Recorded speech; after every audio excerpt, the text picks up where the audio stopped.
미국이 지금 지정학적 의미에서 내전 상태입니다. 그러면서 미국이 만들어 놓은 질서에 대해서 중국이 들이받는 거죠. 중국은 그 선 넘었어요. 주적이라고 지칭이 돼요. 만약에 을 미국이 봉쇄하잖아요. 수억 명이 굶어 죽는다라는 게 중국이 이제 그렇게 몰렸을 때 극단적인 선택을 할 수 있죠. 왜냐하면 중국은 나라를 지키는 것보다 그 정권을 지키는 게 더 중요할 수 있거든요. 가장 가능성이 낮은 건 현 상태가 계속 유지되는 겁니다. 이 흐름은 정해졌다고 봐야 돼요.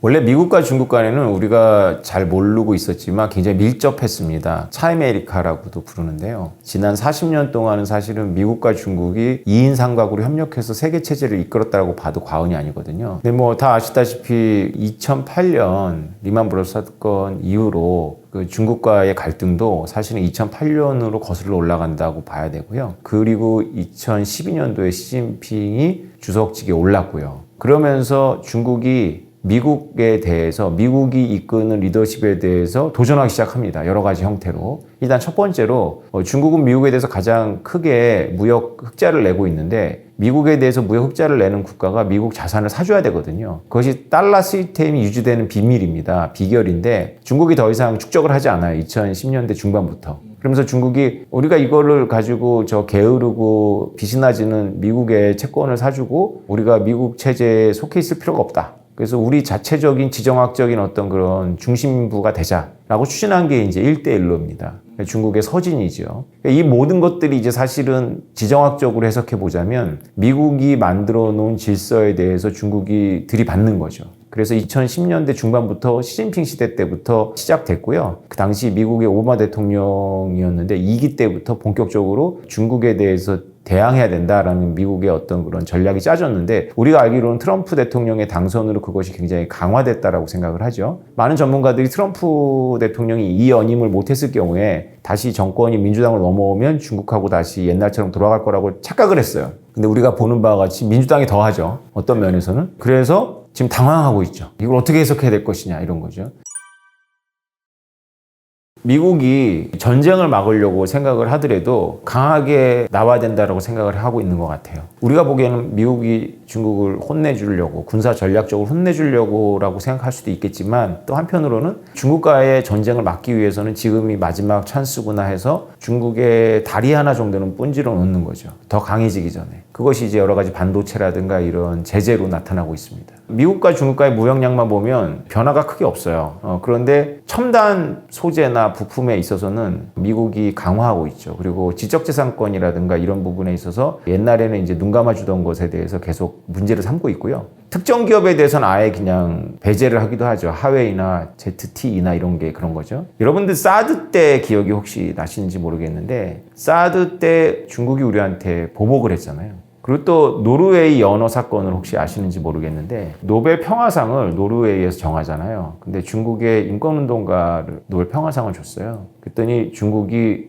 노르웨이를 응징하는데 노르웨이산 연어를 금지했죠. 그리고 센가쿠 열도 시절에 일본과의 갈등이 있으니까 중국이 히토류 수출을 일본에 대한 히토류 수출을 금지했어요. 그리고 코로나가 한참 진행 중이던 2021년에 호주 정부가 코로나 이거 원인 조사를 본격적으로 해야 된다. 이거 중국 조사해야 된다라고 말했다가 호주에서 나오는 모든 수출품 예를 들면 뭐 와인이라든가 석탄 이런 거를 금수했죠. 지금까지 이런 제가 나열한 이런 것들은 여러 사건들 중에 하나고요. 중국이 무역 상대국으로서 등치가 크다 보니까 무역을 가지고 이렇게 자신들의 정치적이거나 외교적인 어떤 그런 야심을 했었거든요. 근데 막상 이런 나라들, 한국이나 노르웨이나 호주에 대해서 이렇게 응징을 하고 있을 때 미국은 큰 움직임을 보이지 않았어요. 그런데 여러분들이 지금 보시는 모습은 이런 거죠. 동물의 세계 같은 건데 미국이 직접 나서는 거예요. 한국, 노르웨이, 호주 빠져. 우리가 직접 해. 뭐 이런 분위기잖아요, 지금. 그러니까 중국은 만만한 상대를 막 이렇게 때려주다가 지금 자기가 때렸던 사람들이 형님으로 모시는 보스가 전교 1등이라고 우리가 표현하는데 전교 회장님이 나타나가지고 중국을 이제 다스리는 거죠. 그 모습을 우리가 보고 있는 거죠.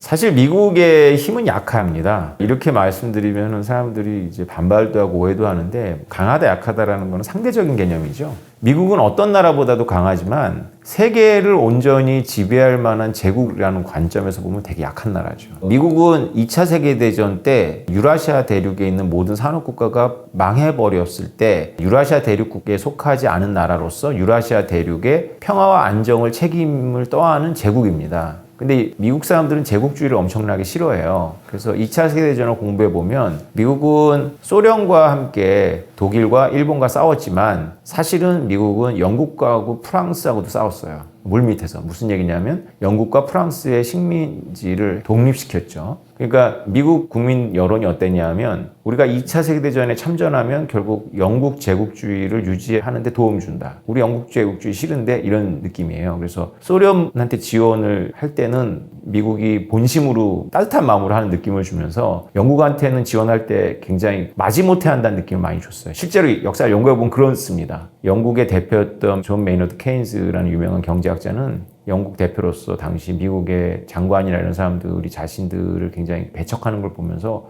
왜 이렇게 영국을 핍박하냐 이렇게 말할 정도였습니다. 미국은 제국주의가 아니어도 세계의 평화가 가능하다고 믿는 거죠. 그걸 이제 이상주의라고 하는데요. 그래서 미국은 스스로 힘을 절제하는 것도 있지만 실제로 힘이 부족합니다. 그걸 이제 제가 얘기하면 여러분들이 믿지 않으실 텐데 국제정치학의 거두인 존 미어 샤이머 교수가 쓴 책에 나옵니다. 미국은 힘이 없고 세계의 패권을 오롯이 가진 적이 없다. 그래서 유라시아 대륙을 이제 평화를 갖고 그래서 각 지역마다 미국이 파트너를 삼는 거죠. 이 동쪽에서는 이제 일본도 있지만 중국을 파트너 삼았던 거죠. 그런 미국인데 그때 이후로 프랑스도 대들었고요. 물론 소련과 베트남도 대들었죠. 그래서 베트남 전쟁도 한 거고 하다못해 우리나라의 북쪽에 있는 그 김일성 거기도 대들은 거죠. 그러니까 이건 새로운 현상은 아니에요. 그러니까 늘 수정주의라 그러는데 미국의 질서에 반대하는 수정주의가 계속 있었죠. 근데 우리는 슈퍼 아메리카를 잠시 봤죠. 1989년을 거치면서 동권이 많이 정리됐잖아요. 1990년대, 2000년대까지 미국이 게릴라들하고 싸운 건 있지만 소말리아 같은 데 가서 이제 반정부 세력하고 싸운 건 있지만 미국하고 대등한 관계는 아니었죠. 그런 나라들이.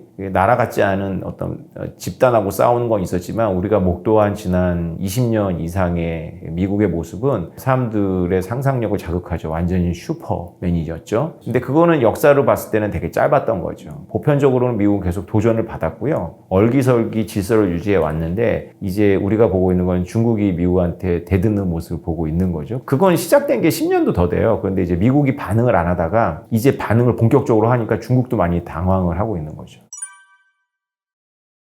중국은 우리가 알고 있는 그런 민주국가는 아니잖아요. 그럼에도 불구하고 북한 같은 나라는 아닙니다. 중국은 지배체제가 상당히 나름대로 정통성을 갖고 있는데 그것은 등소평이 다시 독재로 돌아가면 안 된다 해서 공산주의는 유지하면서도 공산주의 엘리트들 간에 평화적인 정권 교체를 이렇게 프로그램을 짜놨어요. 그래서 처음이자 마지막으로 평화적인 정권을 오롯이 이양받은 게 바로 시진핑 주석의 2012년도 주석직 취임입니다. 그 전에 후진타오는 그 장쩌민으로부터 주석직은 물려받았지만 군사권은 물려받지 못했고요. 장쩌민은 등소평으로부터 행정 권력은 물려받았지만 나머지 상징적인 거거나 이런 것들은 다 물려받지 못했어요. 오직 시진핑만이 그 프로그램에 의해 가지고 딱 물려받았는데 시진핑 주석이 역설적이지만 마지막이 됩니다. 본인이 이제 3년인 사임을 가고 있잖아요. 왜 그러는지를 우리가 고민을 해봐야 돼요. 한국도 이런 고비가 있었습니다. 언제 있었냐면 우리가 민주화라고 하는 1980년대 중반에 이런 고비가 있었어요. 국민소득이 어느 정도 이상이 되면 민주화를 선택해서 연착륙, 그러니까 권위주의를 내려놓고 사회가 다원화되고 창의적인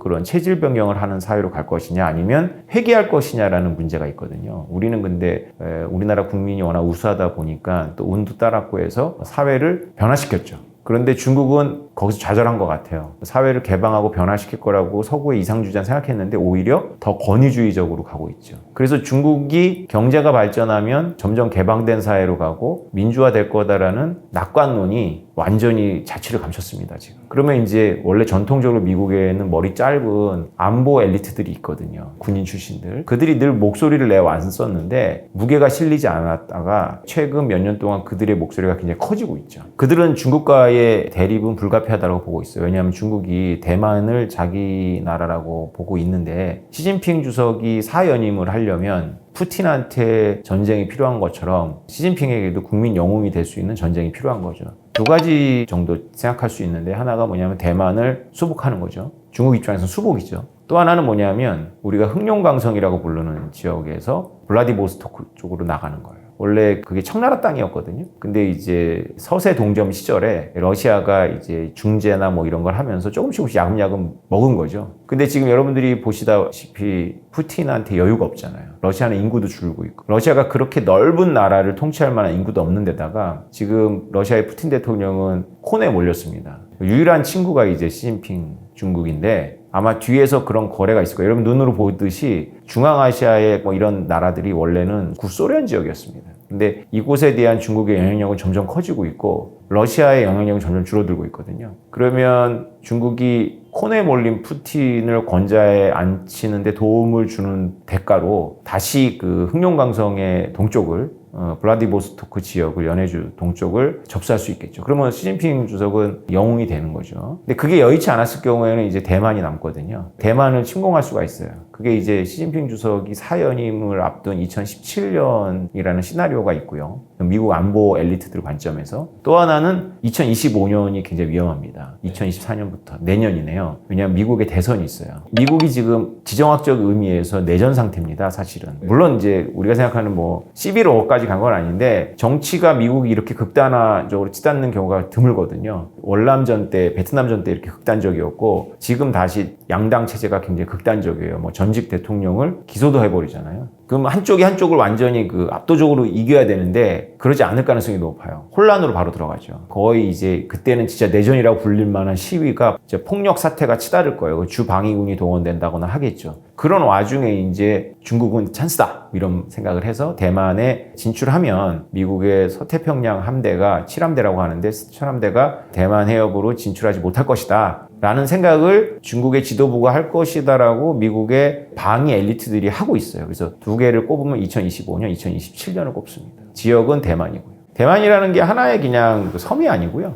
지도를 잘 보면 중국은 바다로 진출을 할 가능성이 되게 협소해요. 미국은 양쪽 바다가 그냥 다 열려 있잖아요. 근데 그 중국은 이제 섬의 띠라는 것에 갇혀 있어요, 바다가. 근데 아시겠지만 남중국해에서 중국은 이제 90% 우리 바다다 이렇게 하는 거잖아요. 근데 호르무즈라는 곳이 되게 좁아요. 그래서 석유가 페르시아만에서 호르무즈 해협을 지나서 쭉 내려오면 인도양을 따라서 쭉 밑으로 내려온 다음에 말레카 해협이라는 데를 지납니다. 싱가포르가 담당하고 있는데 그 말레카 해협을 지나면 바로 남중국해예요. 남중국해를 지나고 올라오는 데가 바로 대만입니다. 그러니까 중국은 대만을 확보해야지만 넓은 바다로 나가는 게 편하고요. 미국은 대만을 중국부터 떼어내야지만 중국의 바다 진출을 막을 수 있는 거죠. 그런 의미가 있는 겁니다. 여러분 1대1로를 아시죠? 1대1로를 지도를 잘 보시면 남미나 이런 데도 중국이 자원 외교 때문에 하고 있지만 본질은 뭐냐면 중국의 서진입니다. 서진. 서쪽으로 진출하는 거. 중국의 서진은 아주 오래된 이야기죠. 그러니까 중국의 역사의 근원지가 동쪽이 아니라 서쪽입니다. 그것이 왜 무대가 되냐면 중국의 동쪽이나 남쪽보다 문명수준이 높기 때문에 그래요.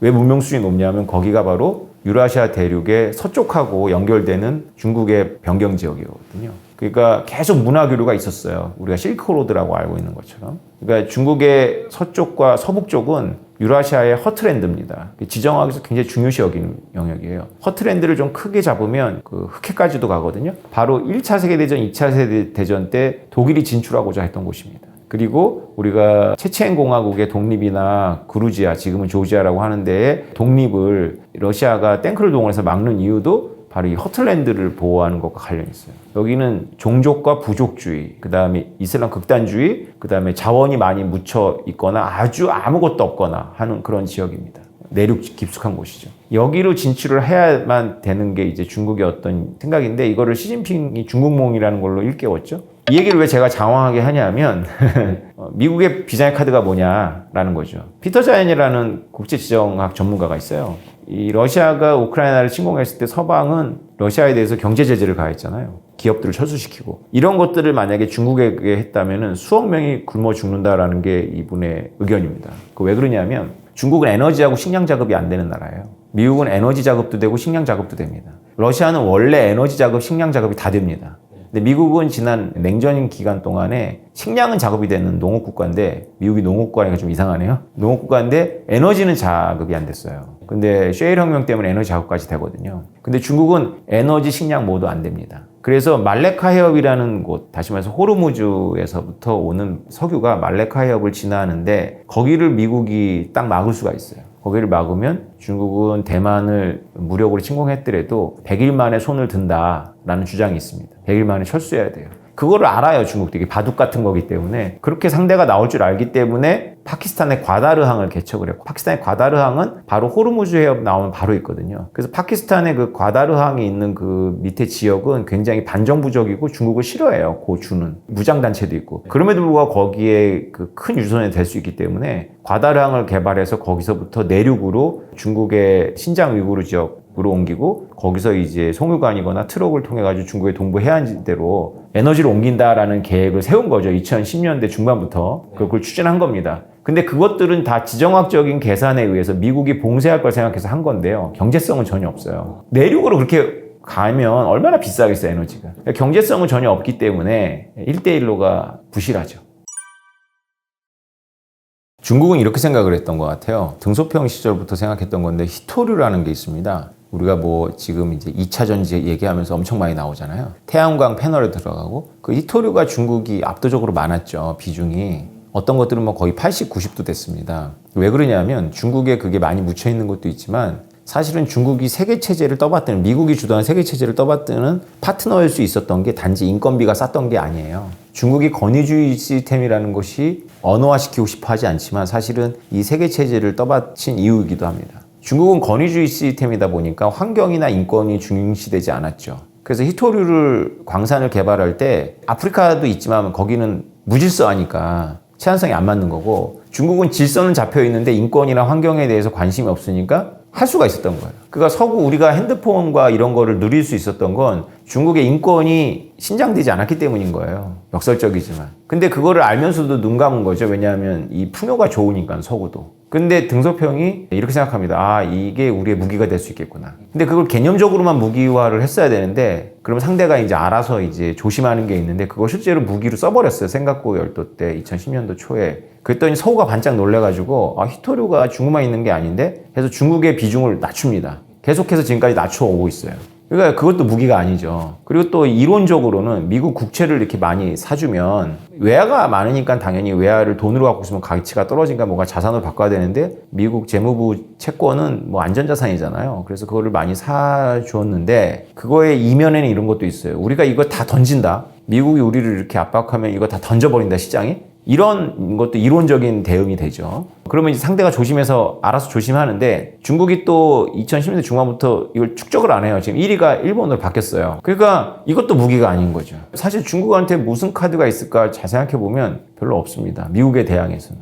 유일하게 이제 북한 카드가 좀 있죠. 중국과 북한의 관계는 아시다시피 되게 미묘한 관계입니다. 북한은 이 시스템을 중국의 도움 없이는 유지할 수가 없겠죠. 얼마 전에도 그게 증거가 나왔는데 북한의 엘리트들이 권력 패밀리가 가장 싫어하는 나라는 미국이 아니라 중국일 거예요. 근데 그게 얼마 전에 나왔죠. 중국 엄청 싫어합니다. 그래서 뭐라고 불러야 될지 모르지만 김정은이가 트럼프 대통령 때 그 CIA 국장 시절이었던 그 나중에 국무장관도 하는 그분이 이제 비밀리에 방문했을 때 나온 녹취가 이제 회고록에서 나왔죠. 거기에 보면 이제 미군이 있어야 된다, 남한에. 그래야 중국한테 우리가 홍콩 꼴이 안 난다. 그런 거죠. 그러니까 남한에 미군이 있으니까 중국도 북한을 존중하는 거예요. 국제정치는 이렇게 미묘하고 복잡합니다. 그런데 이제 만약에 중국의 시나리오 중에 하나가 뭐냐면 미국의 그래도 어쨌건 중국의 최대 후원자니까 미국이 중국에게 협조적이지 않으면 북한한테 계속 도발을 시키는 거예요. 도발 수위를 높이는 거죠. 그게 지난 몇 년 동안 우리가 보고 있는 거죠. 그러니까 미국은 여태까지 이렇게 생각했던 거예요. 북한은 큰 문제가 안 된다. 저건 중국의 영향력이 아래에 있으니까 중국하고 딜을 잘하면 북한이 쏠려던 미사일도 안 쏘고 이렇게 한다라고 보고 있는데 중국이 이것을 좋은 의미에서만 사용한 게 아니라 나쁜 의미로만 일방적으로 사용하니까 미국의 이 안보 라인에서는 아, 북한은 중국 통제가 아니구나 라고 생각을 해요, 이제는. 그래서 이제 아예 별도로 보는 것 같아요. 북한은 그냥 막 나가더라도 중국한테 뭔가 잘해줄 생각을 안 하는 거죠.